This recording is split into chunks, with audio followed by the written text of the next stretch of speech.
It's the first time in 20 years the country has won the global title. Well, now back to our top story today, the extraordinary meeting between Donald Trump and Vladimir Putin. Trump continues to believe the Russian president's claim that his country did not interfere in the 2016 U.S. election, even though American intelligence agencies say it did. Instead, Trump says the Democrats are using allegations of Russian meddling as an excuse for why Hillary Clinton lost the election. As you know, the whole concept of that came up perhaps a little bit before, but it came out as a reason why the Democrats lost an election, which, frankly, they should have been able to win because the Electoral College is much more advantageous for Democrats, as you know, than it is to Republicans. We won the Electoral College by a lot, 306 to 223, I believe, and that was a well-fought battle. We did a great job, and frankly, I'm going to let the president speak to the second part of your question, but just to say it one time again, and I say it all the time, there was no collusion. I didn't know the president. There was nobody to collude with. There was no collusion with the campaign. And every time you hear all of these, 12 and 14, it's stuff that has nothing to do, and frankly, they admit these are not people involved in the campaign. But to the average reader out there, they're saying, well, maybe that does. It doesn't. And even the people involved, some perhaps told mis-stories, although in one case the FBI said there was no lie. There was no lie. Somebody else said there was. We ran a brilliant campaign, and that's why I'm president. All right, well, President Trump is facing criticism over his comments from fellow high-ranking Republicans. For example, we know U.S. Senator John McCain has just issued a statement where he says that today's press conference with the U.S. president and the president of Russia was the most disgraceful performances by an American president in memory. He went on to say that President Trump proved not only unable but unwilling to stand up to Putin. That was just one piece of reaction. Also, Bob Corker is a senator and chairman of the U.S. Foreign Relations Committee, and he appears to be less than thrilled with Trump's remarks today. Take a listen. I felt like that everyone who's dealt with Putin understands fully that the best way to deal with him is through strength, and I just felt like the president's comments made us look as a nation more like a pushover, and I was disappointed in that. All right, so Corker's language is more diplomatic than that of many today. And a former CIA director says it's nothing short of treasonous. For more on the escalating controversy, we're joined again by the CBC's Lyndsay Duncombe in our Washington bureau. And she's also live on the CBC's Facebook page and on the YouTube channel. So if you have questions for her, send them to facebook.com/CBC News or youtube.com/CBC News. So, Lyndsay, let's first start with what Trump said that is alarming most people. There were a couple of things that were particularly alarming for a lot of Democrats and many Republicans. And the big one is that Donald Trump refused to side with the U.S. intelligence community and its conclusion that Russia meddled in the 2016 election. Instead of outright saying that the evidence was there and we're working with the Russians to try to fix it, he didn't even go that far. Instead, he said that there was compelling evidence on both sides, that both sides equation we've heard Donald Trump use before.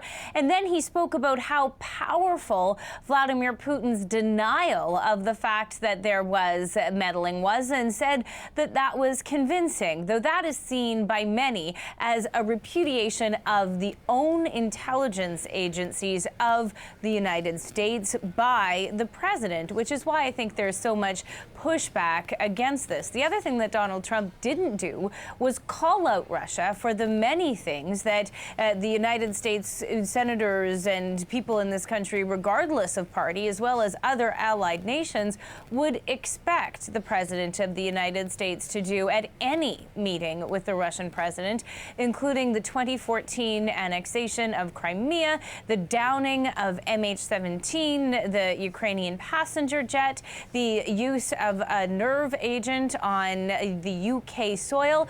None of those things came up when Donald Donald Trump was asked who was to blame for the deterioration of the U.S.-Russia relationship. Donald Trump's answer in that case, Arthi, was that it was problems on both sides. Earlier in the day on Twitter, he said that the U.S. had been stupid in its relationship with Russia, and it also said that part of the reason for the fractures between the two nations was the ongoing Mueller probe, which he continues to call a witch hunt.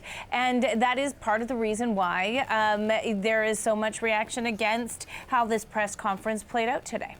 And Lyndsay, as of course we mentioned to our viewers, there's a lot of attention around the world and especially also here in Canada. And we've got some questions from our viewers, and a reminder to everyone that Lyndsay is not only live here on CBC News Network, but she's also live on CBC's Facebook page and on YouTube. And so we've got one of our first questions here from our viewer, Dawn Brown. And apologies if I mispronounce anyone's name, but Dawn is asking, how long were the two world leaders, were Donald Trump and Vladimir Putin, together?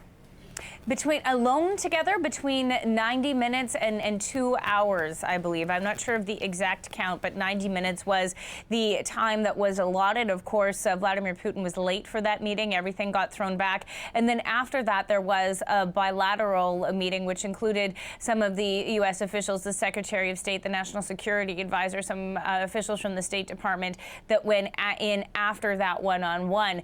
That was a remarkable situation, that one-on-one, because no one else was in the room when it happened. So it's unclear if that's what Donald Trump said in public about Vladimir Putin. There are many that are asking the question, what exactly did they say to each other in private?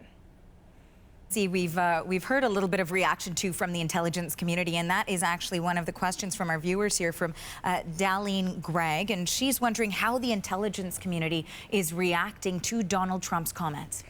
You know, the former CIA director, John Brennan, who has been a long-standing critic of Donald Trump, really reacted with some of the strongest language we've heard yet from someone in that sort of official capacity, even for someone that worked for Barack Obama, saying that those comments were treasonous, and then the reason perhaps for invoking articles of impeachment. I believe that there may be a statement from Dan Coates that I just haven't had a chance to get my hands on it yet, which talked about the kinds of evidence that the presidential team is presented with. Coates was mentioned by Donald Trump as saying, you know, he's telling me this, and then I'm hearing from Vladimir Putin the other thing. You cannot see this as anything but a blow to the U.S. intelligence community, that they do not have the support of the president. In some ways, though, it shouldn't be that much of a surprise, because Donald Trump has railed against the FBI, railed against the Mueller inquiry, calling it a witch hunt, and this really has characterized his presidency. There was that hearing last week with the former FBI agent defending himself. He'd had those anti-Trump texts, and that really became a partisan spectacle, and that is now being used by the president as one reason why the FBI is out to get him. That the president would share that ongoing criticism in this setting, standing next to the president of Russia, is something that I think even people who had low expectations of what would happen at this summit weren't expecting at all. And just again, a reminder for our viewers, Lyndsay Duncombe is taking your questions on this extraordinary summit between Donald Trump and Vladimir Putin. And we've got another viewer question here from Ann McDonald. And Lyndsay, here is her question for you. Could this be a wake-up call? The GOP and Donald Trump supporters need to do something, she's asking. Well, it's interesting because the language of the people that are speaking out is stronger than it's been based on what we saw happen today. But the thing that is most telling about the criticism that we've seen so far is that it is coming from the usual suspects. There haven't been people who have not criticized Donald Trump before say, oh my goodness, I watched what happened, I'm changing my mind about Donald Trump. There is a key core of supporters that are watching this through the lens of friendly networks such as Fox fake news, who are not going to see the criticism necessarily in the way that we are presenting it here, and who, even if they don't like the way things play out, might be inclined just to be, well, the president had a bad day. One statistic to bear in mind as we go through all of this is that 90% of Republicans support the president. Now, that may be that there aren't as many people identifying themselves as Republicans because people who don't like Donald Trump may have stepped away from that identification, but that is a pretty big number. And if you're someone who wants to keep their job, who's up for re-election, you're being very cautious. And just an example of that caution, Marco Rubio, the Florida senator, Russia hawk, was speaking this afternoon at a panel presentation with a Democratic senator about Russian meddling in this election. Perfect opportunity for someone to call out this behavior if they didn't like it. What did Rubio say when he was asked about it? He said that he didn't watch what happened with the president, so he wasn't able to comment. So no criticism, just backing away, seeing how things are happening. That doesn't mean a tide won't turn, but we haven't seen any tides turn yet. Lyndsay, thank you so much for taking all of these viewer questions. And even though that wraps up our time live on CBC News Network, we know that Lyndsay is going to continue taking your questions on the CBC's Facebook page and YouTube channels. Thank you, Lyndsay. That's Lyndsay Duncombe in Washington. You're welcome.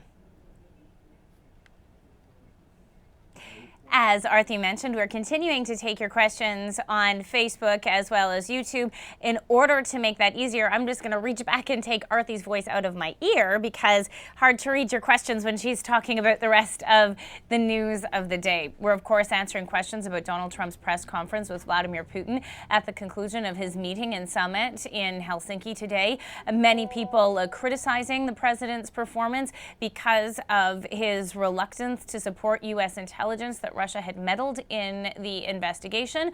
Also, his reluctance to call out Vladimir Putin for many of the activities that the United States and Canada and other countries are so critical of. We have questions beginning to come in.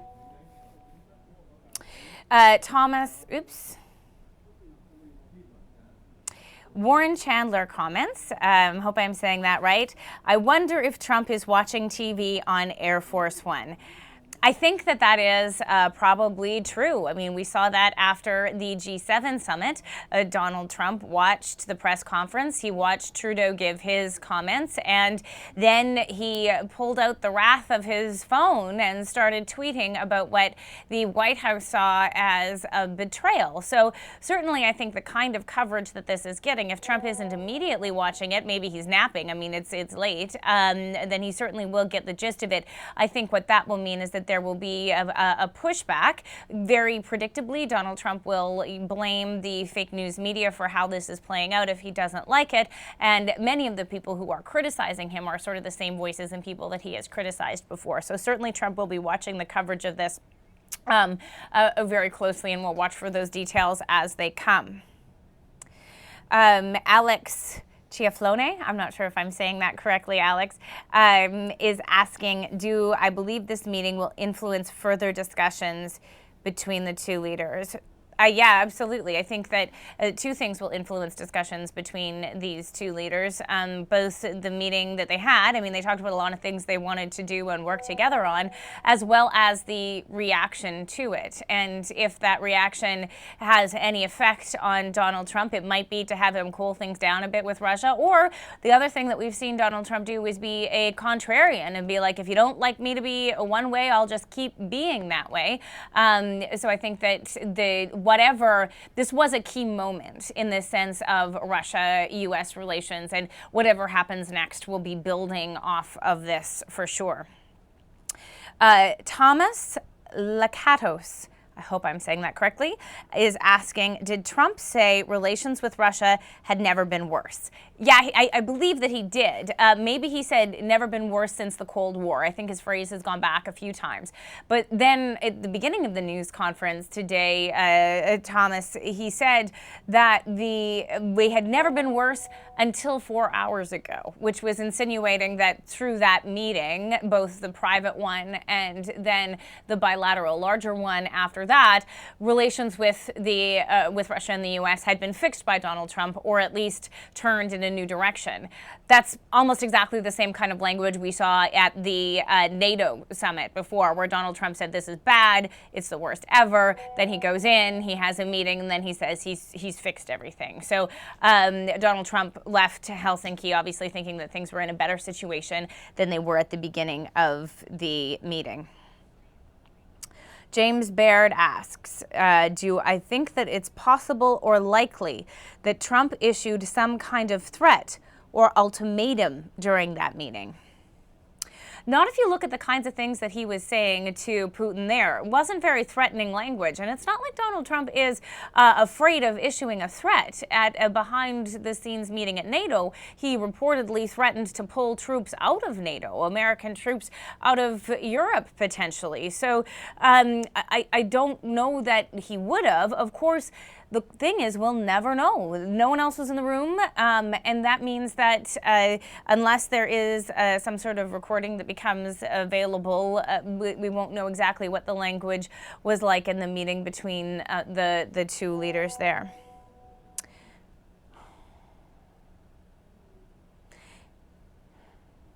Darlene Gregg is asking, NATO has surely called for an emergency meeting. If not, will Canada call for one? After the summit before, I do not believe that there are any specific calls after this for an emergency meeting from Canada or for any other nation. I know that there was some reaction from Ukraine, not a member of NATO, but very much watching this closely in terms of what it could mean for further incursions into that country. And I think what this has done is rattled a lot of those Eastern European nations in terms of their understanding of the U.S. position and what American support in NATO means. But this is something else you have to remember. On Wednesday, the NATO at its summit issued a lengthy declaration which said that Russia was making political and physical incursions. It had very strong language calling out Russia. It said all of the nations were supportive together in preventing any more Russian aggression. The United States signed on to that, and there's been some reporting among diplomats that the view in Europe is that what the U.S. plans to do and what the U.S. official policy on these situations is very different from the words that come out of the president's mouth. And that whole summit was planned by State Department diplomats, people who know the file very well, people who would be working with those other countries and saying, hey, we got your back, we're in this, nothing's changed. The policy that came out of NATO wasn't any different because of Donald Trump. The rhetoric and the news stories and the intensity certainly was. That will create doubt among NATO allies, but it is not because of course the president has a lot of power, but that foundation, although shaken, does exist. And I think one of the challenges for other countries is to try to figure out, what is actual American policy and what is Donald Trump's perceptions of that policy, and they are not always on the same page. My phone does not have a very long screen.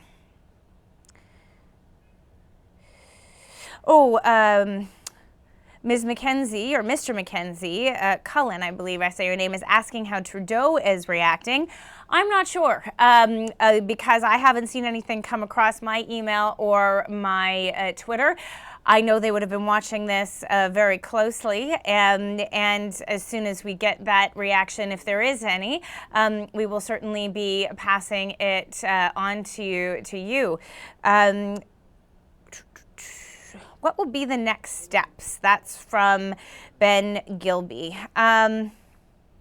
The thing to watch for, of course, is Republican reaction and whether or not this is enough to have some sort of sanction or calling out of the president by his colleagues in Congress. So far, what we've seen in terms of reaction has been predictable.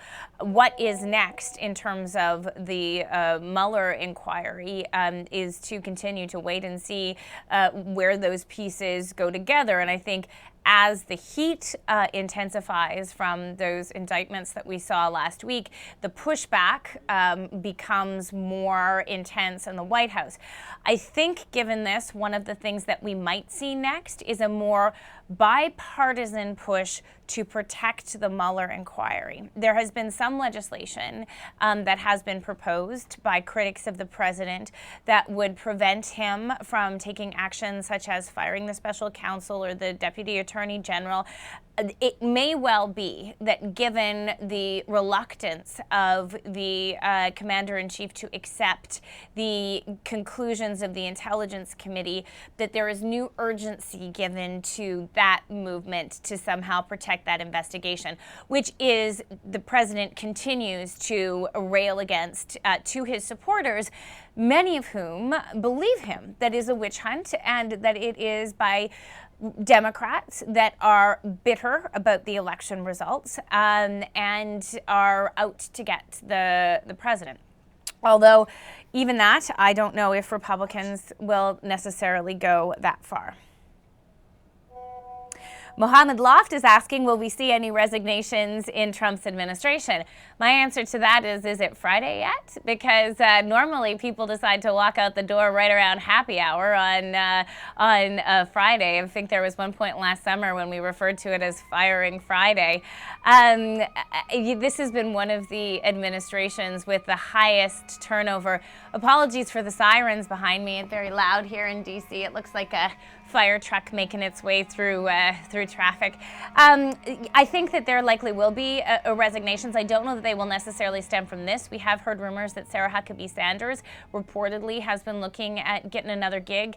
The question will be, this is such a contrast between some of the people in Trump's cabinet. Mike Pompeo, his Secretary of State, and John Bolton, his National Security Council advisor. They are both Russia hawks. This is not the way either of them would behave standing next to the president of Russia. It is likely, unimaginably, that this is how either of those two men advised Donald Trump to go into this meeting. But I don't think that they're going to walk away from their jobs just because the president behaved in this manner. They will continue, I would imagine, to try to influence things from behind the scenes and potentially soothe over some of the fallout with the allies. But to quote Donald Trump, we'll see what happens. The turnover in this administration certainly really, I believe, has been unprecedented. Any word of how the meeting is being reported in Russia? Not that I've seen. RT, I'm sure it's being treated as a success for Vladimir Putin. That's how it's being treated here in the United States. One reporter, I think it was the Washington Post editor, was sitting next to the spokesperson for Vladimir Putin, and apparently he was chuckling throughout much of the question and answer period, perhaps because he liked the way things were going. In Russian-controlled media, pretty much everything President Vladimir Putin does is played off as a success. So predictably, this will be as well. But it will be interesting to watch for those specifics in the coming hours and days.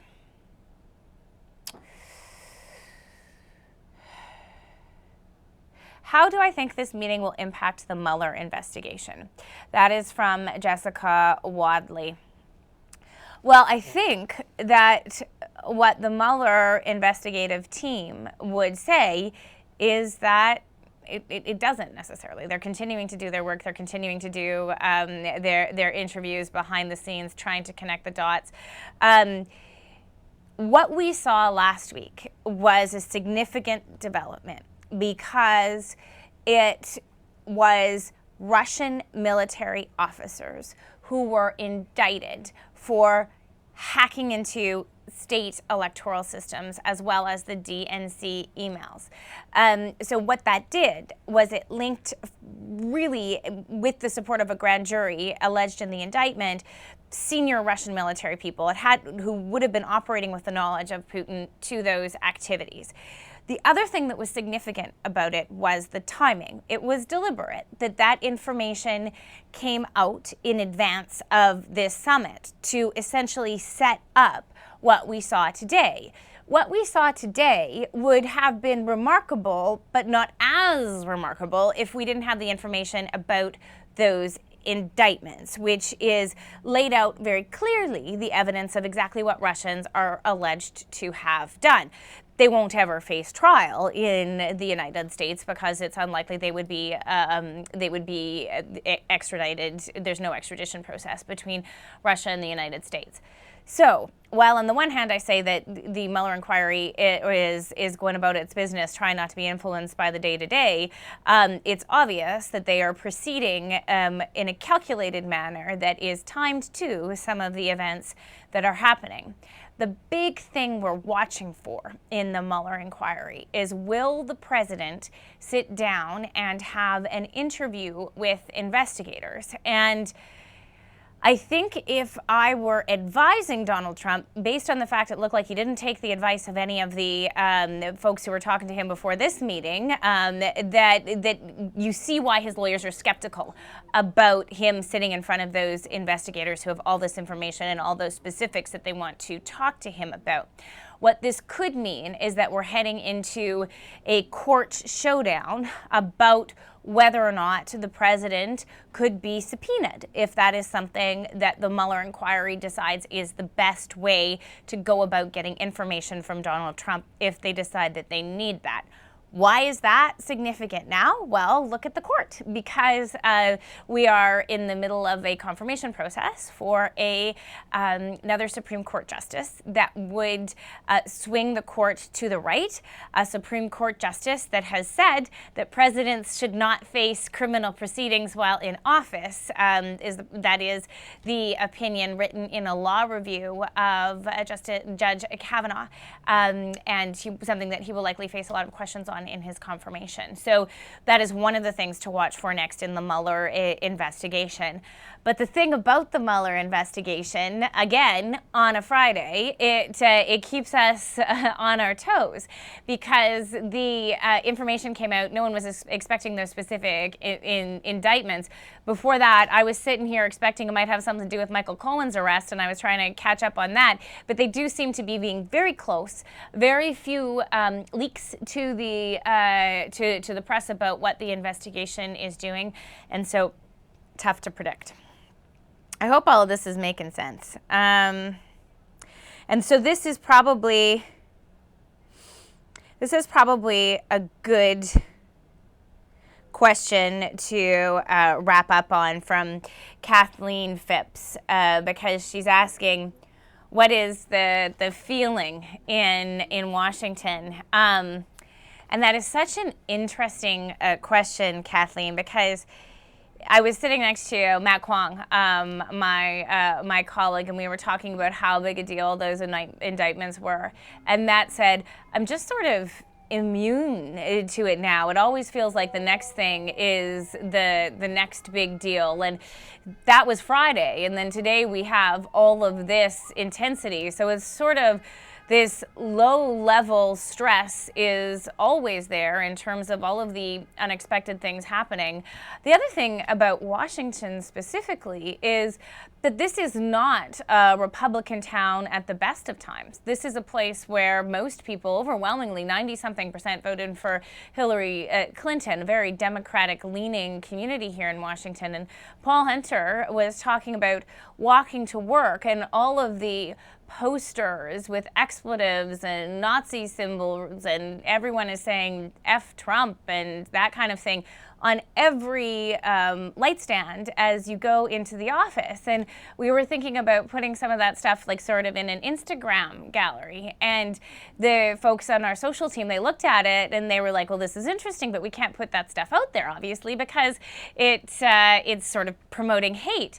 So that's the environment that all of this is happening in. The stuff that you see every day as you walk into work is the kind of thing that we wouldn't put on our website, and folks are soaking that up all the time as the intensity grows on all of these different files. So it is a fascinating and exhausting and important and historical moment, and today was just another development in that whole process. I don't think I've stopped talking for half an hour, so it's about time to stop.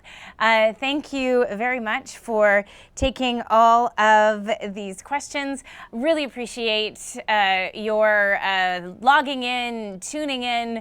That's what we're here for. So thank you very much again, and have a wonderful day.